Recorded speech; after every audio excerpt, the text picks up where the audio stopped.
Hello students, मैं आपके educator Neha. Welcome to our channel RT life sciences. तो अब तक हम डीएनए स्ट्रक्चर कंप्लीट कर चुके हैं। हमने डीएनए एक जेनेटिक मटेरियल है, इसकी डिस्कवरी कैसे हुई थी, कौन से एक्सपेरिमेंट परफॉर्म किए गए थे, जैसे कि Griffith experiment, Avery MacLeod McCarty experiment और लास्ट एक्सपेरिमेंट था हर्शे एंड चेज एक्सपेरिमेंट, जिसके बाद ये कंफर्म हो गया कि डीएनए ही जेनेटिक मटेरियल होता है जो इंफॉर्मेशन को एक जनरेशन से दूसरे जनरेशन में ट्रांसफॉर्म करता है। तो अब हम आते हैं अपने टॉपिक डीएनए रेप्लिकेशन पे। तो आज हम डीएनए रेप्लिकेशन में कुछ fundamental properties of DNA replication को पढ़ेंगे, जिससे हमें कुछ आइडिया होगा कि डीएनए रेप्लिकेशन होता क्या है और डीएनए रेप्लिकेशन में कौन से स्टेप्स होते हैं, क्या उसकी इम्पोर्टेंस होती है। तो आइए चलते हैं आज के लेक्चर की तरफ। तो आज के लेक्चर में हम पढ़ेंगे डीएनए रेप्लिकेशन के बारे में। डीएनए रेप्लिकेशन क्या होता है? डीएनए से डीएनए का बनना। ओके, डीएनए से डीएनए का बनना क्या कहलाता है? DNA replication. डीएनए रेप्लिकेशन जो होता है वो सेंट्रल डोग्मा का फर्स्ट स्टेप होता है। हमने सेंट्रल डोग्मा पढ़ा था ना, उसमें हमने क्या पढ़ा था कि सेंट्रल डोग्मा में बेसिकली 3 प्रोसेस आते हैं। पहला रेप्लिकेशन, दूसरा ट्रांसक्रिप्शन और तीसरा ट्रांसलेशन। ठीक है, तो रेप्लिकेशन का मतलब क्या होता है? डीएनए से डीएनए का बनना रेप्लिकेशन होता है और डीएनए से आरएनए का बनना ट्रांसक्रिप्शन होता है और आरएनए से प्रोटीन का बनना ट्रांसलेशन होता है। तो अब हम हमारा पहला टॉपिक जो है डीएनए रेप्लिकेशन पढ़ रहे हैं। तो डीएनए रेप्लिकेशन कब होता है? डीएनए रेप्लिकेशन क्यों जरूरी होता है? ठीक है, इसकी इम्पोर्टेंस क्या है? अगर ये नहीं हो तो क्यों, तो क्या होगा? ये अब हम जानते हैं। जब देखो बच्चों, जब कोई सेल होती है, ये सेल है और ये सेल का न्यूक्लियस है। ठीक है, हम मल्टी सेलुलर एनिमल्स हैं या यूनिसेलुलर एनिमल्स। आपको तो मल्टी सेलुलर और यूनिसेलुलर पता होगा। यूनिसेलुलर मतलब वो एनिमल्स जो कि यूनिसेलुलर का मतलब होता है यूनि यानी वन। ठीक है, सिंगल सेल को हम यूनिसेलुलर कहते हैं और जो मल्टीपल सेल्स होती हैं, मल्टीपल सेल्स के ग्रुप्स को हम मल्टी सेलुलर्स कहते हैं। तो यूनिसेलुलर्स और मल्टी, हम लोग क्या है? हम लोग मल्टी सेलुलर्स है। ठीक है, हमारे बॉडी में बहुत सारी सेल्स होती हैं, इसलिए हम मल्टी सेलुलर्स है। कुछ प्रोकैरियोट्स जो होते हैं वो क्या होते हैं? वो होते हैं यूनिसेलुलर। ठीक है, वो सिंगल सेल होते हैं। एक सिंगल सेल परफॉर्म कर सकती है, उसके अंदर कैपेबिलिटी होती है सारी लिविंग एक्टिविटीज को करने की कैपेसिटी होती है। ओके, तो एक सिंगल सेल भी सारी एक्टिविटीज कर सकती है और बहुत सारी सेल्स तो करती हैं। ठीक है, तो जब सेल डिवीजन का मतलब क्या होता है? एक सेल डिवाइड होकर जब 2 सेल बनाती है तो उसे हम सेल डिवीजन कहते हैं। ठीक है, एक सेल डिवाइड होकर जब 2 सेल बनाती है उसे हम क्या कहते हैं? Cell division. अब जो हमारा डीएनए होता है वो हमारे जेनेटिक इंफॉर्मेशन को लिए होता है। जेनेटिक इंफॉर्मेशन मतलब हमारा स्ट्रक्चर कैसा होगा, हमारा कलर, हमारी बॉडी का कलर कैसा होगा, हमारे हेयर्स कैसे होंगे, हमारे बॉडी में कौन कौन से प्रोटीन्स बनेंगी, कौन सी रिएक्शंस होंगी, कौन सी मेटाबॉलिक रिएक्शंस होंगी। तो ये सारी इंफॉर्मेशन जो होती है वो किसके पास होती है? वो डीएनए के पास होती है। ठीक है, तो इसलिए अब अगर एक सेल है वो डिवाइड होके 2 सेल बनेगी, यानी यही सेल डिवाइड होके 2 सेल बन रही है, तो क्या होना चाहिए कि ये जो सेल है इसके अंदर सेम इंफॉर्मेशन होनी चाहिए इस सेल की भी। ठीक है, ऐसा तो नहीं है कि अगर ये सेल है, इसके पास डीएनए, इसके पास ये इसका न्यूक्लियस है, न्यूक्लियस में ये इसका डीएनए प्रेजेंट है। ठीक है, अब ये डीएनए प्रेजेंट है इसके पास, इसमें सारी इंफॉर्मेशन है इस सेल की सारी एक्टिविटीज को करने के लिए। ठीक है, जो इंफॉर्मेशन डीएनए में होती है यही ट्रांसक्रिप्शन होके आरएनए में जाती है, फिर आरएनए से क्या होता है? ट्रांसलेशन होता है, प्रोटीन बनती है और फिर प्रोटीन जो होती है वो डिफरेंट मेटाबॉलिक एक्टिविटीज को परफॉर्म करवाती हैं। ठीक है, तो अब जब ये सेल डिवाइड होकर 2 सेल बनेगी तो जाहिर सी बात है कि ये जो डीएनए की इंफॉर्मेशन है इन दोनों सेल में इक्वली जानी चाहिए, ठीक है। इसीलिए जो डीएनए होता है वो रेप्लिकेट होता है। सेल डिवीजन के टाइम पे जो ये डीएनए होता है ये रेप्लिकेट होता है और क्या करता है, ये जो डीएनए होता है ये रेप्लिकेट होता है और अपने ही जैसा एक और डबल स्टैंडर्ड डीएनए बना लेता है और फिर ये जब ये सेल डिवाइड होती है तो एक जो है दो डॉटर सेल्स बनती है और दोनों डॉटर सेल्स में इक्वली ये डीएनए क्या हो जाता है, इनहेरिट हो जाता है। इंफॉर्मेशन को लेके ये इनहेरिट हो जाता है। फिर जब ये सेल्स डिवाइड करती है तो ये फिर से जब ये सेल्स डिवाइड करेंगे तो फिर से रेप्लिकेट होगा और फिर से इक्वल डिस्ट्रीब्यूट हो जाएगा। इसलिए डीएनए रेप्लिकेशन जरूरी होता है, ठीक है। तो हमने ये देखा कि डीएनए रेप्लिकेशन क्यों होता है, ठीक है। अब हम पढ़ते हैं कि जो प्रोकैरियोट्स और यूकैरियोट्स के डीएनए रेप्लिकेशन है उसमें क्या फर्क होता है। फर्क से पहले हमें ये जानना है कि दोनों में सिमिलैरिटीज क्या होती हैं। देखिए प्रोकैरियोट्स का जो डीएनए रेप्लिकेशन होता है और यूकैरियोट्स का डीएनए रेप्लिकेशन होता है इनमें डिफरेंस होते हैं, लेकिन जो कुछ सिमिलैरिटीज होती हैं, जो डीएनए रेप्लिकेशन की कुछ ऐसी फंडामेंटल प्रॉपर्टीज होती हैं जो सिमिलर होती हैं हर टाइप के, चाहे वो प्रोकैरियोट्स का डीएनए रेप्लिकेशन हो या यूकैरियोट्स का डीएनए रेप्लिकेशन हो। तो आज हम उन्हीं सिमिलैरिटीज, जो सिमिलर प्रॉपर्टीज हैं प्रोकैरियोट्स और यूकैरियोटिक डीएनए रेप्लिकेशन की, वो हम आज पढ़ेंगे, ठीक है। तो जैसे कि मैंने आपको बताया कि डीएनए रेप्लिकेशन जो होता है वो सेल डिवीजन के टाइम पे होता है। तो प्रोकैरियोट, पहले तो थोड़ा सा हम जान लें प्रोकैरियोटिक सेल डिवीजन और यूकैरियोटिक सेल डिवीजन को, ठीक है। प्रोकैरियोटिक सेल डिवीजन, तो प्रोकैरियोटिक सेल डिवीजन में क्या होता है कि हमें बेसिकली यहाँ जानना है कि किस फेज में क्या होता है डीएनए का रेप्लिकेशन हो रहा होता है। तो प्रोकैरियोटिक सेल डिवीजन, प्रोकैरियोट्स में क्या होता है कि इसमें तीन स्टेजेस होती हैं। एक होती है इंटरवल स्टेज, ठीक है। दूसरी होती है क्रोमोसोमल डुप्लीकेशन स्टेज, ठीक है, क्रोमोसोमल डुप्लीकेशन स्टेज। फिर आती है division stage, okay. Division stage को हम डी से कह सकते हैं, क्रोमोसोमल रेप्लिकेशन जो होता है इसको हम सी से डिनोट कर सकते हैं और इंटरवल स्टेज जो होती है उसको आई से कह सकते हैं, ठीक है। तो जो प्रोकैरियोटिक सेल होती है वो जब ग्रो कर रही होती है तो वो इंटरवल स्टेज होती है, ठीक है। इंटरवल स्टेज के बाद जब उसको डिवीजन करना होता है तो वो डिवीजन के बाद, जब इंटरवल स्टेज तो ग्रोइंग स्टेज हो गई, डेवलपमेंटल स्टेज हो गई, उसके बाद कौन सी स्टेज आती है chromosomal duplication. Chromosomal duplication actually replication stage होती है और इसके बाद आता है डिवीजन स्टेज जहाँ पे जो सेल होती है वो डिवाइड कर जाती है, ठीक है। और फिर वो सेल जो होती है फिर ग्रोइंग स्टेज में जाती है, इंटरवल स्टेज में, और फिर से वो डुप्लीकेट करती है अपने डुप्लीकेट या रेप्लिकेट करती है अपने डीएनए को और फिर से वो डिवाइड करती है। तो ये प्रोकैरियोटिक सेल डिवीजन की एक साइकिल है और जिसमें कि जो क्रोमोसोम का यानी कि जो डीएनए का रेप्लिकेशन होता है वो कहाँ होता है, क्रोमोसोमल डुप्लीकेशन स्टेज में। और एक और बात होती है कि जो प्रोकैरियोट्स में क्या होता है कि जो आपका जो ये सेल साइकिल है, ठीक है, ये सारी जो स्टेजेस यानी कि ये तीनों स्टेज है वो एक दूसरे से ओवरलैप कर रही होती हैं, ठीक है। यानी कि ये जो सी स्टेज और डी स्टेज है ये एक साथ चल रही होती है। मतलब अगर सेल डिवाइड हो रही है तो जो डिवीजन का एंड होगा उस एंड टाइम तक डीएनए का रेप्लिकेशन होता है, ठीक है। मतलब हो सकता है कि ऐसा भी हो कि डीएनए का जो रेप्लिकेशन यानी डीएनए के रेप्लिकेशन का जो लास्ट जो डीएनए की रेप्लिकेशन की जो एंडिंग प्रोसेस होता है उसको हम डीएनए टर्मिनेशन कहते हैं। यानी कि रेप्लिकेशन का जो टर्मिनेशन होता है, टर्मिनेशन का जो प्रोसेस होता है हो सकता है कि वो डिवीजन के स्टेज तक चले, मतलब सेल के डिवीजन के टाइम तक टर्मिनेशन हो डीएनए रेप्लिकेशन का, ठीक है। तो ये बात आप समझ लें कि इसमें जो स्टेजेस होते हैं ये ओवरलैप करती हैं। क्यों ओवरलैप करती हैं ये बात भी मैं अभी आपको बताती हूँ।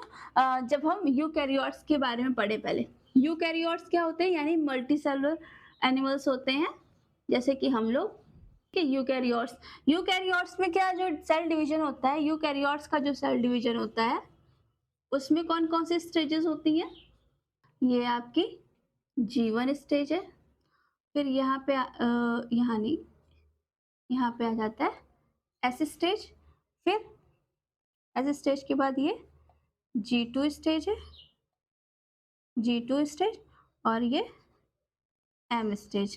ठीक है, ये जो यूकैरियोटिक सेल डिवीजन है इसमें सबसे लॉन्गेस्ट स्टेज जो होती है वो आपकी G1 होती है, और फिर G2 स्टेज है, फिर M स्टेज आ जाती है। तो देखें क्या होता है कि G1 स्टेज जो होती है ये क्या होती है, सेल की ग्रोइंग स्टेज होती है, मतलब सेल डेवलप कर रही होती है खुद को क्या करने के लिए, डिवाइड करने के लिए। तो यहाँ पे पूरी डेवलपमेंटल ग्रोइंग स्टेज होती है, यहाँ पे सारी प्रिपरेशन की जाती है, क्योंकि सेल के डिवीजन से पहले डीएनए का डिवीजन होना जरूरी है। ठीक है, डीएनए का रेप्लिकेशन होना जरूरी है। ठीक है, क्यों जरूरी है मैं आपको भी बताऊंगी। तो सेल के डिवीजन से पहले डीएनए का रेप्लिकेशन होना जरूरी है, इसलिए जो डीएनए रेप्लिकेशन यानी कि जो एस स्टेज में डीएनए का रेप्लिकेशन होगा, ये बात याद रखिएगा। यूकैरियोट्स में एस स्टेज में क्या होता है, डीएनए का रेप्लिकेशन होता है, और प्रोकैरियोट्स में सी स्टेज में डीएनए का रेप्लिकेशन होता है। तो जो एस स्टेज में रेप्लिकेशन होना है उसकी पूरी प्रिपरेशन G1 स्टेज में होती है। यहाँ पे डीएनए रेप्लिकेट कर जाता है, और फिर यहाँ पे क्या होता है, दो न्यूक्लियस बन जाते हैं। G2 फेज में आते आते दो न्यूक्लियस बन जाते हैं, और फिर M फेज में पूरी सेल डिवाइड हो जाती है। अब मैंने आपसे कहा कि यहाँ पे जो प्रोसेस है वो तो सीक्वेंस से चल रहा होता है, यहाँ का जो साइकिल है ये ओवरलैप कर रही होती है। क्यों कर रही होती है, क्योंकि प्रोकैरियोट्स में मैंने आपको बताया था जो प्रोकैरियोट्स होता है उसमें जो न्यूक्लियस नहीं होता है वो ट्रू न्यूक्लियस दे। ऐसा क्यों होता है कि यूकैरियोट्स में ट्रू न्यूक्लियस प्रेजेंट होता है, यूकैरियोटिक सेल में ट्रू न्यूक्लियस प्रेजेंट होता है। ट्रू न्यूक्लियस का मतलब क्या हुआ कि इसमें न्यूक्लियस में न्यूक्लियर मेम्ब्रेन प्रेजेंट है। ठीक है, ये अंदर डीएनए बना हुआ है। ठीक है, तो जो यूकैरियोट्स होते हैं उसके न्यूक्लियस में न्यूक्लियर मेम्ब्रेन प्रेजेंट होती है, इसलिए ये ट्रू न्यूक्लियस कहलाता है। और प्रोकैरियोट्स में न्यूक्लियर मेम्ब्रेन नहीं होती है, सिर्फ एक डेंस पार्ट होता है जिसको हम क्या कहते हैं, स्यूडो न्यूक्लियस कहते हैं। तो ये एक मेजर डिफरेंस होता है प्रोकैरियोट्स और यूकैरियोट्स में। ठीक है, तो अब यूकैरियोट्स में क्या होता है कि ये जो सेल है, अब हमने आपको बताया था न्यूक्लियस के अंदर क्या होता है, न्यूक्लियोप्लाज्म होता है, और बाहर साइटोप्लाज्म होता है। तो जो यूकैरियोटिक सेल होती है इसमें दो पार्ट्स होते हैं सेल डिवीजन के। पहला क्या होता है, दो पार्ट कौन कौन से होते हैं, मैं इधर लिखती हूँ, इधर लिख देती हूँ। ठीक है, फर्स्ट इज कैरियोकाइनेसिस, कैरियोकाइनेसिस, और सेकंड होता है साइटोकाइनेसिस।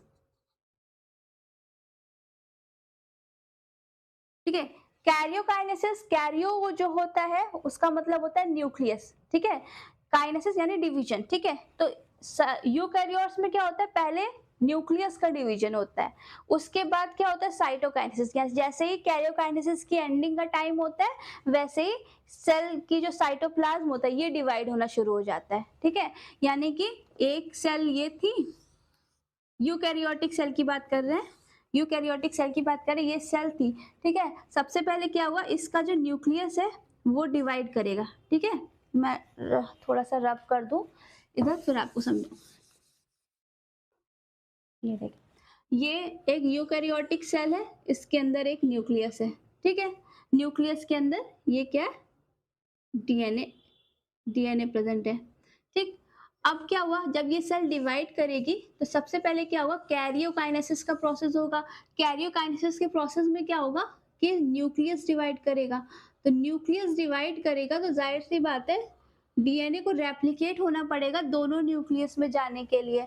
ठीक है, तो क्या हुआ, जब डिवीजन के टाइम पे मैंने बताया था कि डिवीजन के टाइम पे जो डीएनए होता है वो क्रोमेटिन के फॉर्म में न्यूक्लियस से प्रेजेंट होता है। क्रोमेटिन के फॉर्म मतलब हिस्टोन के साथ बाइंड होकर वो क्रोमेटिन के फॉर्म में प्रेजेंट होता है। कहाँ, डीएनए में, सॉरी न्यूक्लियस में। ठीक है, तो जब डिवीजन का टाइम होता है तो क्रोमोसोम के फॉर्म में आता है। क्रोमोसोम क्या होता है, कंडेंस्ड फॉर्म ऑफ क्रोमेटिन होता है। ठीक है, तो क्या हुआ कि जब ये डिवीजन हुआ तो डीएनए रेप्लिकेट हुआ, इधर भी चला गया और इधर भी चला गया, रेप्लिकेट हो गया, इक्वल अमाउंट में दोनों साइड आ गया। और जब ये न्यूक्लियस की एंडिंग हो रही है, इसके बाद क्या होगा कि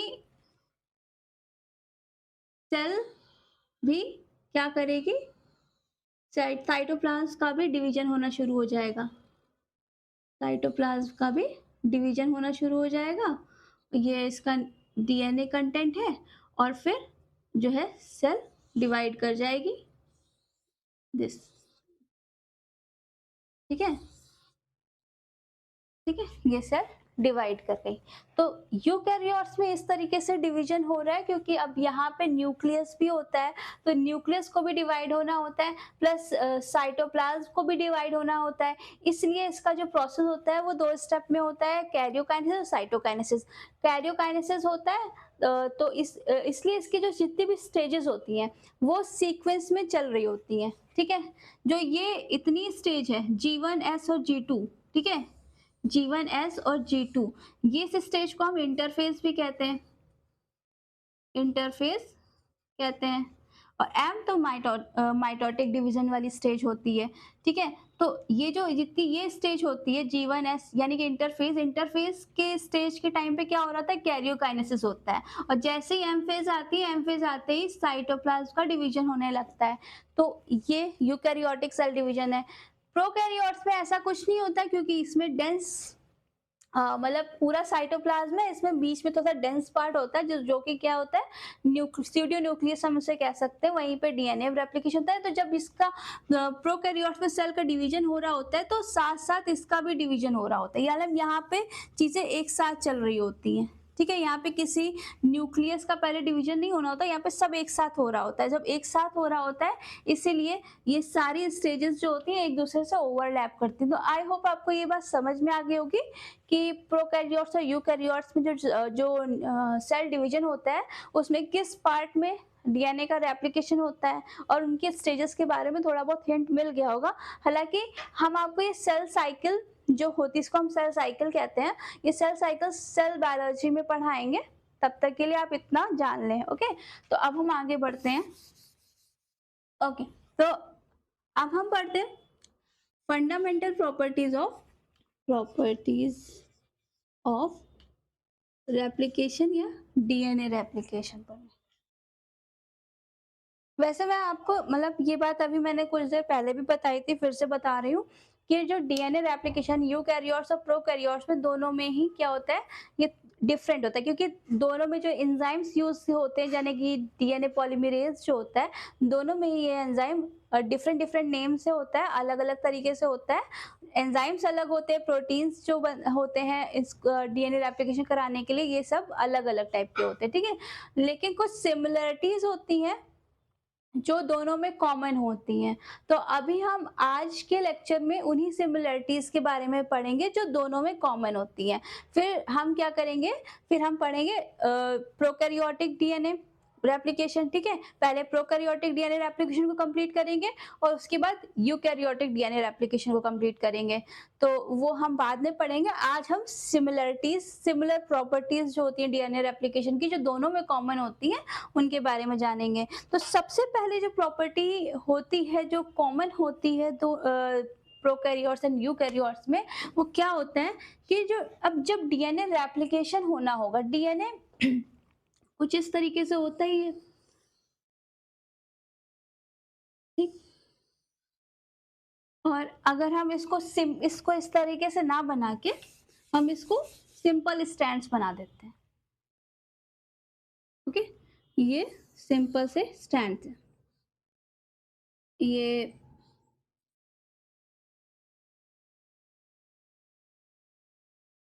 नाइट्रोजन की बेस पेयरिंग है। और मैंने कहा था कि डीएनए के जो दोनों स्टैंड होते हैं वो एंटी पैरेलल होते हैं।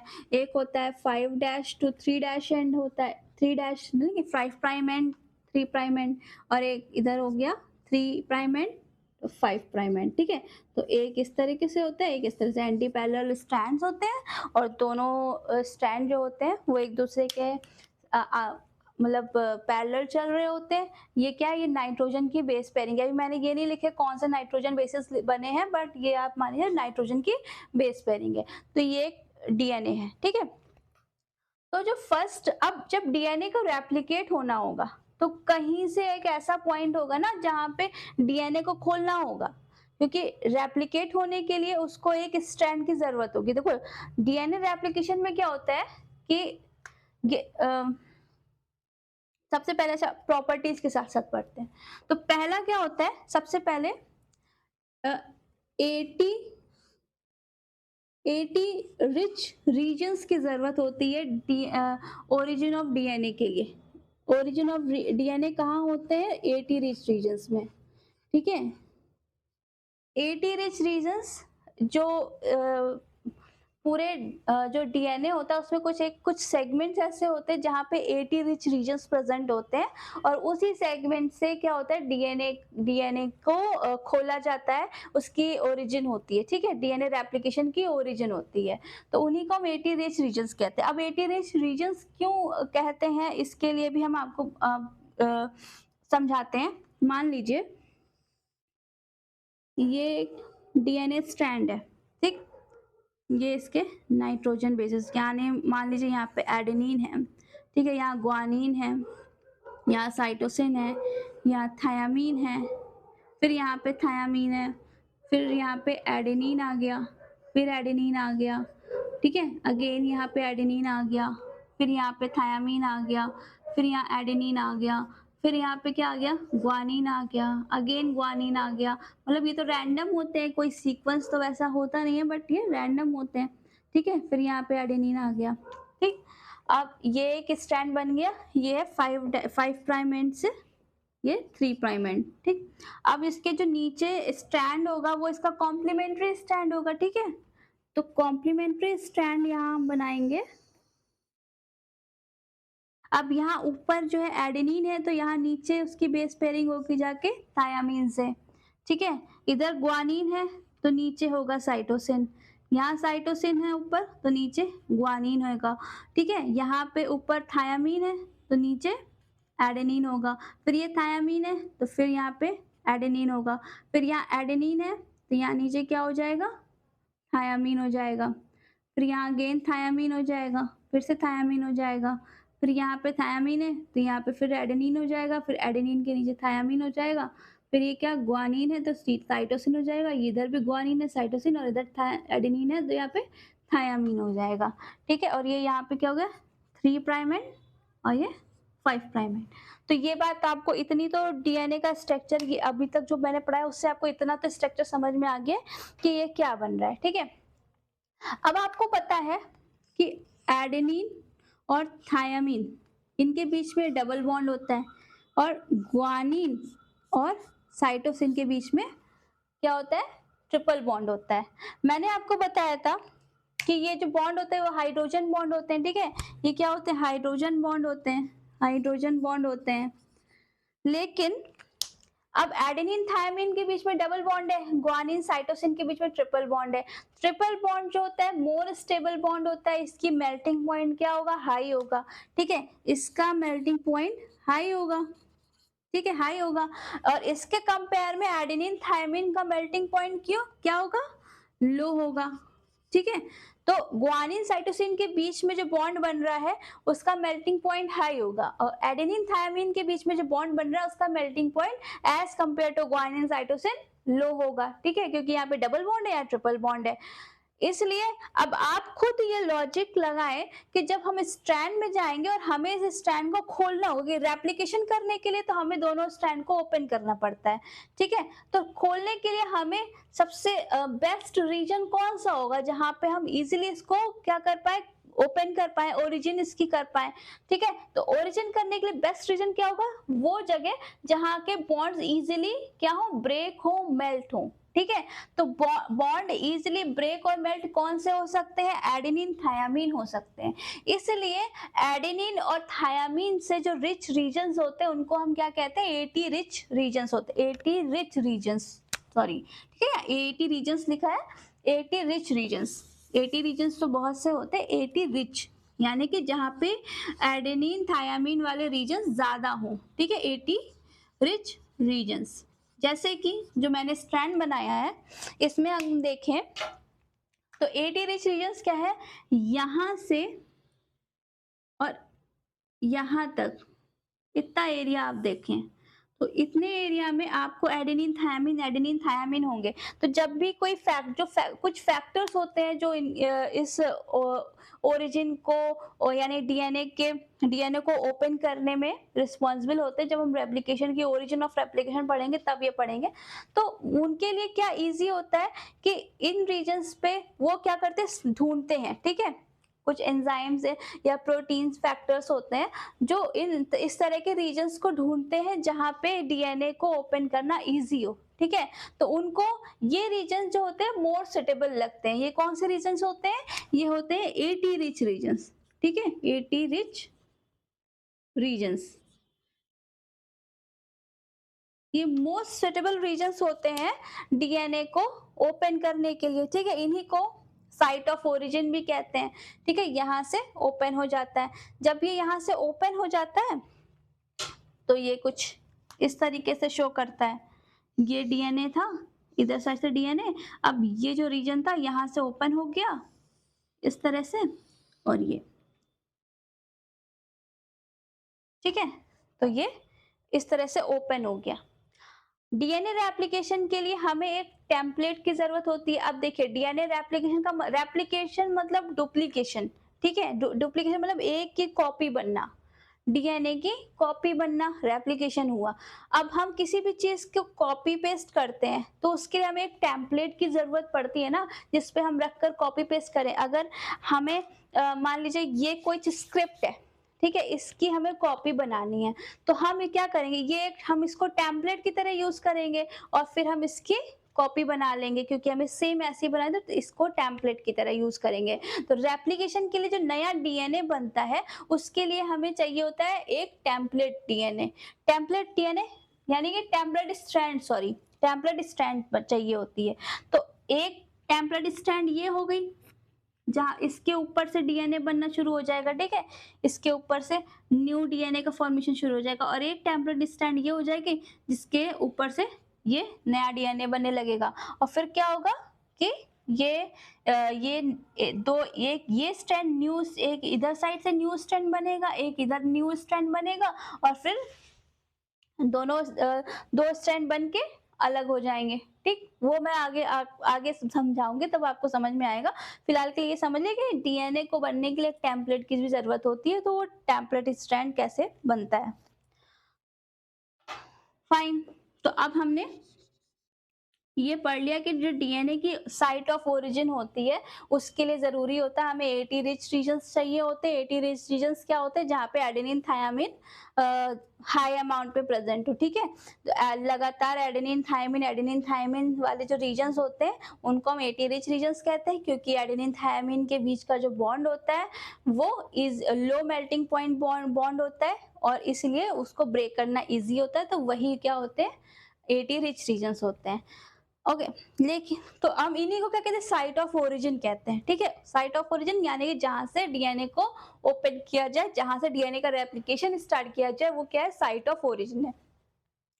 प्रोकैरियोट्स एंड यूकैरियोट्स में एक डिफरेंस ये होता है कि प्रोकैरियोट्स में सिंगल ओरिजिन होती है, सिंगल साइट ऑफ ओरिजिन होती है। ओरिजिन ऑफ रेप्लिकेशन जो होता है, ओरिजिन ऑफ रेप्लिकेशन जो प्रोकैरियोट्स में से वन होता है, और यूकैरियोट्स में मल्टीपल होते हैं, ठीक है। मतलब यूकैरियोट के डीएनए में अलग अलग जगह से डीएनए ओपन हो जाता है रेप्लिकेशन के लिए, अलग अलग जगह पे उसकी ओरिजिन साइट होती है, और अलग अलग जगह से, मतलब एक से ज्यादा जगह पे वो ओपन हो सकता है। लेकिन प्रोकैरियोट्स में वो सिर्फ एक जगह से ही ओपन होगा, फिर पूरा रेप्लिकेशन होगा उसी जगह से। प्रोकैरियोट्स में डिफरेंट पोजीशन पर भी, डिफरेंट लोकेशन पर भी डीएनए जो है वो ओपन होता है, और वहां से उसकी क्या होता है, डीएनए रेप्लिकेशन शुरू हो जाता है। तो ये पहला पॉइंट था, जो प्रॉपर्टीज हम पढ़ने वाले थे, पहला पॉइंट हमारा यही था, डीएनए रिच रीजन्स का, मतलब सॉरी, एटी रिच रीजन्स का होना, क्योंकि यही वो रीजन्स होते हैं जहां पे डीएनए जो होता है वो रेप्लिकेशन के लिए ओपन होता है, ठीक है। तो ये लेक्चर अब काफी लंबा होता जा रहा है, क्योंकि बच्चों ना ये जो टॉपिक है ये काफी इम्पोर्टेंट टॉपिक है, और इसमें हर स्टेप पे आपको कंसेप्ट की क्लियरिटी बहुत ज़रूरी है। क्योंकि अगर एक जगह भी अगर आप थोड़ा सा भी कंफ्यूज हुए या किसी प्रोसेस को आपने उसकी डेप्थ पे जाके नहीं समझा, तो आगे के प्रोसेस को समझना थोड़ा टफ हो जाता है।